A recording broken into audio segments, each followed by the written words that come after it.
যেটা জানতাম যে স্বরাষ্ট্রমন্ত্রীর টাকা সে পাচার করতো, কিন্তু ডিবি হারুনেরটা আমি জানছি পরে।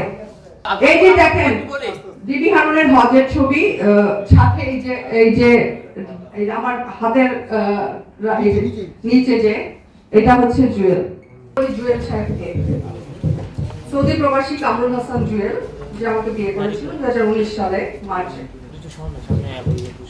জুয়েল হচ্ছে একজন সৌদি আরবের ব্যবসায়ী।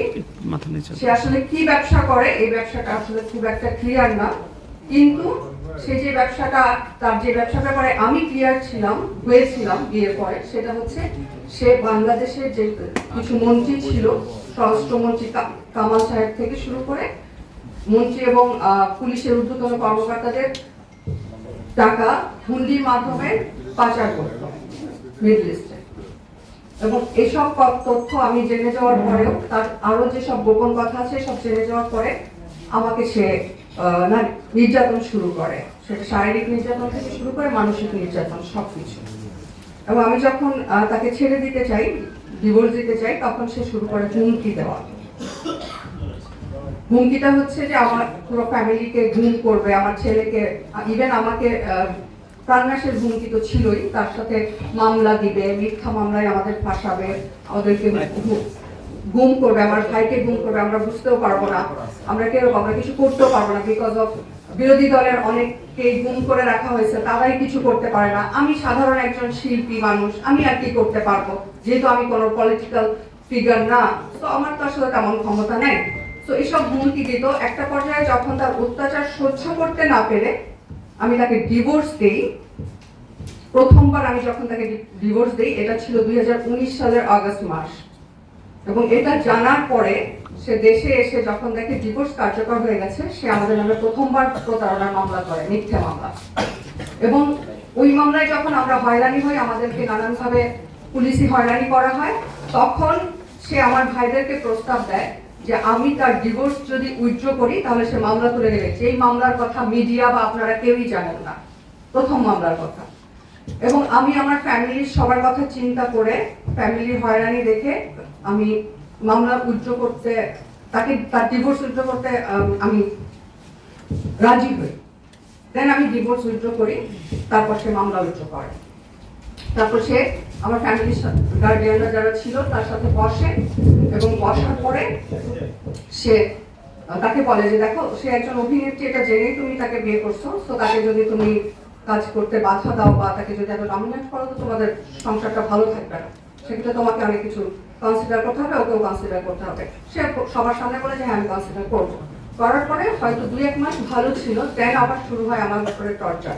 এবং সে শর্ত দেয় আমি তার কাছে তার কনসার্ন না হয়ে আমি কোনো ডিরেক্টরকে ডেট দিতে পারবো। তোমার আম্মু কি সাংবাদিক সম্মেলন করবে? এগুলা সাংবাদিক সম্মেলন কিসের উপরে করবে? সে কি মানে এগুলা তুমি আমাকে বললা যে মামা আপনি টেনশন করেন না, সে কিছু করবে না, তুমি বলো না আমাকে?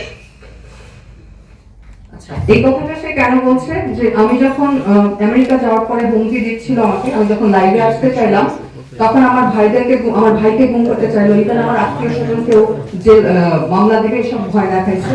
তখন আমার ছেলে বলছে যে ঠিক আছে, আপনি সমস্ত গুম কারোর সাথে কাউকে আপনি মিথ্যা মামলা দেওয়ার দরকার নাই, আম্মু লাইভে আসবে না। ওদেরকে মেয়ে সাপ্লাই দেওয়া থেকে শুরু করে, এবং টাকার ব্যাপারটাই বেশি ছিল, মেয়ে হয়তো কম দিত, কিন্তু আমি যতটুকু দেখেছি আমার নিজের চোখে, এবং আমি রিয়েলাইজ করেছি আমার জীবন দিয়ে যে ওদের টাকা কিভাবে জুয়েল পাচার করতো বাংলাদেশ থেকে।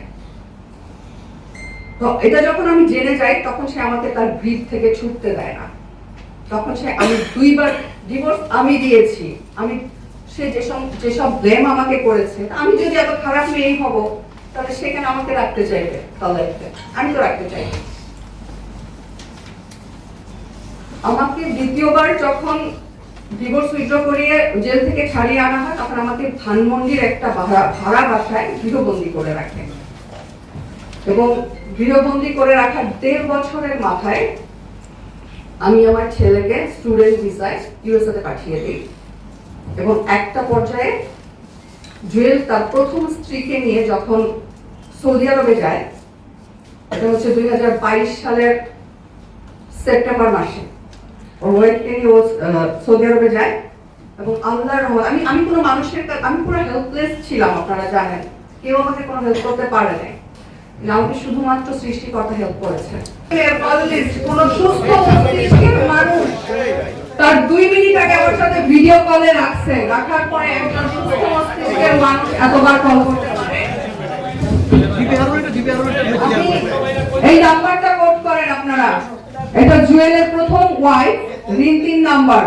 রিন্তির সঙ্গে আমার কনভারসেশন আছে এখানে, দেখেন আমি রিন্তিকে লিখেছি সৌদি আরবে যাওয়ার পর যে জুয়েল কি তোমরা কি তাড়াতাড়ি আসবা, এর মধ্যে জুয়েল কি দেশে আসবে। রিন্তি আমাকে লিখছে, মানে রাগ একটু সেও রাগ করে চটাং চটাং করে কথা বলতো আমার সাথে, আপনারও তো স্বামী, আপনি জিজ্ঞেস করেন আমাকে কেন জিজ্ঞেস করছেন। আমি বলছি আমার সঙ্গে কথা হয় না, 2 দিন ধরে আমি কথা বলি না রাগ করে। দেন লিখছে কথা অফ করছেন কেন, আবার তো জেল খাটতে হবে, রেড মার্ক দেওয়া লাইন রিন্তির কনভারসেশন। আমি কথা অফ করলে আমাকে জেল মামলার হুমকি দিত, আমার ছেলেকে গুম করার হুমকি দিত, আমাকে মেরে ফেলবার হুমকি দিত। এইগুলা আরো প্রমাণ আছে আমার কাছে রিন্তির সাথে কনভারসেশন। আপনি দেখেন রিন্তি এখনো জুয়েলের সংসারে আছে, জুয়েলের পল্লবীর বাসায় আছে। একটা সিঙ্গেল ডের জন্য রিন্তি কখনোই জুয়েলের কাছ থেকে সংসার থেকে যায় নাই, বাট সে স্টেটমেন্ট দিয়েছিল তার প্রথম সংসার নষ্ট হয়েছে। টোটালি মিথ্যা কথা, বিভৎস সব মিথ্যা কথা বলা হয়েছে আমার সম্পর্কে। আমি কিন্তু প্রমাণ আপু ডিবি হারুন নিয়ে যদি একটু বলতে পারেন।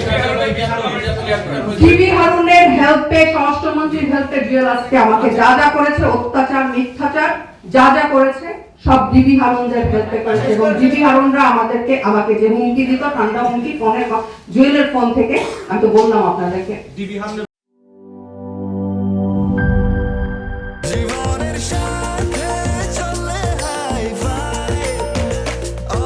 স্বাস্থ্যকর অল টাইম, সব সময় অল টাইম হেলদি লাইফ।